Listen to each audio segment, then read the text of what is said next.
నమస్తే, welcome to hit TV. నేను నరేష్. మొన్న కూటమి ప్రపంచనం ఏ విధంగా ఉందో చూసినాం. ఘన విజయం సాధించింది కూటమి. ఆంధ్రప్రదేశ్లో గాలి ముద్దుకృష్ణమ నాయుడు నగర నియోజకవర్గానికి ఆయన ఎమ్మెల్యేగా ఉన్నారు. ఆ తర్వాత ఆయన చనిపోయిన తర్వాత రోజా ఎమ్మెల్యే అయింది. ఇప్పుడు మళ్ళీ గాలి ముద్దుకృష్ణమ నాయుడు కొడుకు గాలి భానుప్రకాష్ ఆయన ఎమ్మెల్యేగా గెలిచారు. సో రోజా పైన కొన్ని కామెంట్స్ చేసిండు. గతంలో అద్దె ఇంట్లో ఉన్న రోజా ఇప్పుడు 1000 కోట్ల ఇల్లు కొన్నది అని చెప్పేసి దీనిపైన రోజా కూడా పోలీస్ కంప్లైంట్ ఇవ్వడం జరిగింది. మాట్లాడదాం. మన స్టూడియోలో కృష్ణకుమారి గారు ఉన్నారు. మేడం నమస్తే. మేడం, నిజంగా రోజా కూడా ఒక ఇంటర్వ్యూలో నేను ప్రత్యక్షంగా చూసినాను. ఆమె టీడీపీ వచ్చిందో లేకపోతే మధ్యలో గ్యాప్ వచ్చినప్పుడు ఆమె మాట్లాడుతూ నాకు 2 లక్షలు సరిపోతుంది, ఎవ్రీ మంత్ 2 lakhs నాకు ఖర్చు అవుతుంది అని చెప్పేసి ఆమె చెప్పడం జరిగింది. సో ఆమె రెండింట్లో ఉన్నా అని కూడా చెప్పింది. సో ఇప్పుడు దీనిపైన భానుప్రకాష్ కూడా అప్పుడు డబ్బులు లేవు, ఇప్పుడు 1000 కోట్ల ఇల్లు ఏ విధంగా కొన్నది అని చెప్పేసి ఆయన మాట్లాడుతున్నాడు. ఏమంటారు మేడం, ఎవరిది తప్పంటారు? ఇది ఎట్లుందంటే దొంగలు ఊళ్ళు పంచుకున్నట్టు ఉంది. ఏ రాజకీయ నాయకుడికి ఆస్తులు పెరగలేదు చెప్పండి. కార్యకర్తలు నాశనం అయిపోతున్నారు, ఆస్తులు అమ్ముకుంటున్నారు. కానీ రాజకీయ నాయకులు పదవిలోకి వచ్చిన వాళ్ళు ఎవ్వరు కూడా అడుక్కుని తినట్లా, ఎవ్వరూ ఆస్తులు అమ్ముకోవట్లా.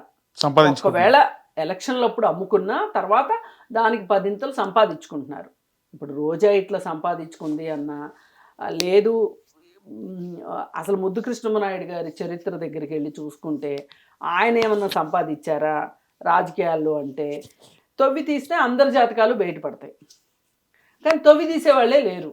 ఎవరికి వాళ్ళు, వాళ్ళకి వీళ్ళు, వీళ్ళకి వాళ్ళు బాణాలు విసురుకుంటున్నారు తప్పితే ఈ దేశంలో ఎవరైనా ఏ రాజకీయ నాయకుడు అండి డబ్బులు లేకుండా రాజకీయాల్లోకి వచ్చి ఫస్ట్ వచ్చేటప్పుడు సైకిల్ మీద వచ్చి, సైకిల్ కూడా లేకుండా సైకిల్ సంపాదించి, సైకిల్ తర్వాత మోటార్ సైకిల్ ఒక గల్లీ నాయకుడు కూడా ఇవాళ కార్లు మెయింటైన్ చేస్తున్న రోజులు.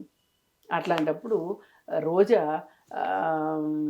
మాత్రమే డబ్బులు సంపాదించుకుంది అని అనడం పొరపాటు.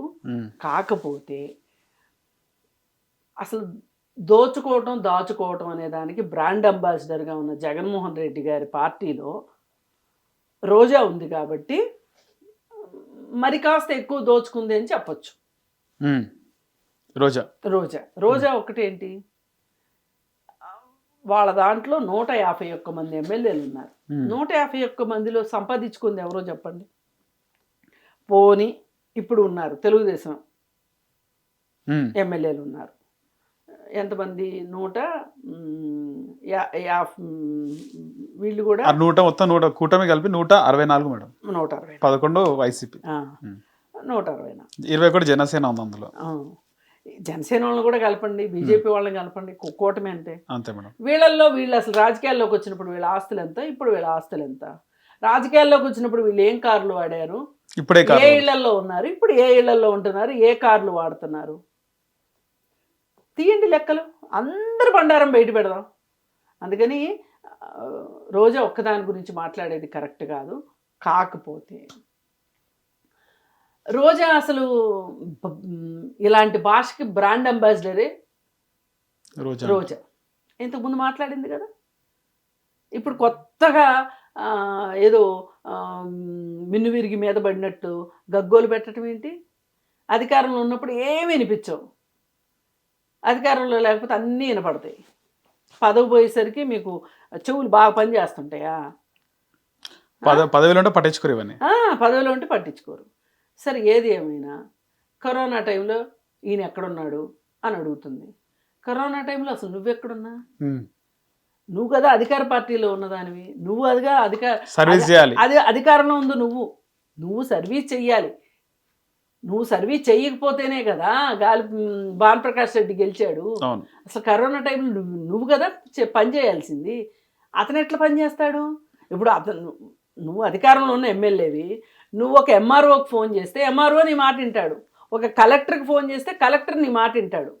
నీ నియోజకవర్గంలో ఎన్ని జిల్లాలు ఉంటాయి, ఆ జిల్లాల కలెక్టర్లు అందరూ నీకు మాట వింటారా, లేకపోతే అధికారం లేని వాళ్ళు మాట వింటారా? మనం మాట్లాడేదానికి కూడా కొంచెం అర్థం పర్థం ఉండాలి కదా. కాకపోతే ఇప్పుడు రోజా అప్పుడు అలా మాట్లాడింది కాబట్టి, ఏ మాట అంటే ఆ మాట మాట్లాడింది కాబట్టి ఇప్పుడు మేము రివెంజ్ తీర్చుకుంటానికే మేము అధికారంలోకి వచ్చాము అని చెప్పి వీళ్ళు అనుకుంటే కూడా అది కూడా పెచ్చతనమే. వీళ్ళు కూడా అలా మాట్లాడద్దు. ఇప్పుడు అధికారంలోకి వచ్చిన భానుప్రకాష్ రెడ్డి కూడా అట్లా మాట్లాడడం సరైన విధానం కాదు. ఎదురుగా ఉన్నది ఆడామగ అనేది వేరే విషయం. రాజకీయాల్లోకి వచ్చిన తర్వాత ఆడేంటి మగేంటి అంతేగా మేడం, వ్యత్యాసం ఉండద్దు. మనము ఇవాళ సమాన హక్కులు కావాలి అనుకుంటున్నప్పుడు, రాజకీయాల్లోకి అంటూ వచ్చినప్పుడు మనం ఎందుకు స్పెషల్ కేటగిరీ కింద ఎందుకు మనం ఫీల్ కావాలి చెప్పండి? ఆడవాళ్ళు కూడా మీరు ఆడవాళ్ళుగా మిమ్మల్ని ఏమన్నా ఉమెన్ సెంట్రిక్గా ఏమన్నా కామెంట్లు చేస్తే మాట్లాడాలి తప్పితే, రాజకీయాల్లోకి వచ్చిన తర్వాత స్త్రీలు పురుషులు సమానమే, కానీ మిమ్మల్ని వాళ్ళు ప్రత్యేకంగా మహిళగా మిమ్మల్ని దూషిస్తే మీరు మాట్లాడాలి. అందుకని చెప్పి ఇప్పుడు ఈ మాట అంటుంటే ఎవరైనా ఒక మహిళను పట్టుకుని ఇట్లా అంటారా, ఒక మహిళను పట్టుకుని ఇట్లా అంటారా అంటే మీరు భాష మార్చుకోండి. ఫస్ట్ ఒక మనిషిని పట్టుకుని ఇట్లా అంటారా అనండి. అది రాబోయే రోజులకి ఒక మంచి సూచిక అవుతుంది. కులాల వారిగా ఒక మాట, మహిళలు అంటే ఒక మాట, ఎందుకంటే వాంటెడ్లు తీసుకొస్తారు ఏమన్నా పాలిటిక్స్ లో, వాంటెడ్ గా తీసుకొస్తారు. కార్డ్ యూజ్ చేస్తారు. రెండో వాళ్ళని కించపరచాలి అంటే కులము మహిళ ఈ రెండు గుర్తొస్తాయి. జెండర్ నిన్ను క్యాస్ట్ తీసుకొస్తారు. ఈ రెండు వద్దు, ఈ రెండు తీసుకురామాకండి. ఏమాత్రం విఘ్నత ఉన్న వాళ్ళైనా ఈ రెండు తీసుకురాబాకండి. అందుకని ఈ బాధ ఏంటి అంటే భానుప్రకాష్ రెడ్డి గాల్లో నుంచి గాల్లో గెలిచాడు, గాలోడు అని మాట్లాడింది. నువ్వు మహిళ కూడా గాల్లోనే గెలిచింది. ఇప్పుడు మనం మాట్లాడుకోవాల్సింది ఏంటంటే, నువ్వు ఓడిపోయావు కాబట్టి ఇట్లా మాట్లాడుతున్నావా? ఇప్పుడు నువ్వు ఇట్లాగే రెండో వాళ్ళని గాలోడు అంటే మగవాళ్ళకి ఆత్మాభిమానం ఉండదా? ఉంటదిగా మేడం.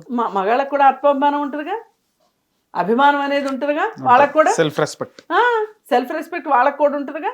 నువ్వు ఎట్లా మాట్లాడతావు మరి రెండో వాళ్ళని? ఎవరు ముందు మాట్లాడారో అర్థం కాదు, యుద్ధం ఎవరు మొదలెట్టారో అర్థం కాదు. మీ గాలి మాటలు సస్తున్నాం. అసలు కొంచెం నోరులు దగ్గర పెట్టుకోండి, ప్రజలకు దగ్గర అవ్వండి. ప్రత్యర్థులు దగ్గర అవ్వడం కాదు తిట్టుకోవడం ద్వారా, ప్రజలకు దగ్గర అవ్వండి. ప్రజలకు చేసే సేవలు అందించే విషయంలో దగ్గర అవ్వండి. మీరు చెయ్యండి. ఇప్పుడు అధికార పక్షానికి ఎన్నైతే అవకాశాలు ఉంటాయో సర్వీస్ ఇవ్వటానికి, ప్రతిపక్షాలకు కూడా అవకాశాలు ఉంటాయి. వాళ్ళు ఉద్యమాల ద్వారా పని చెయ్యాలి.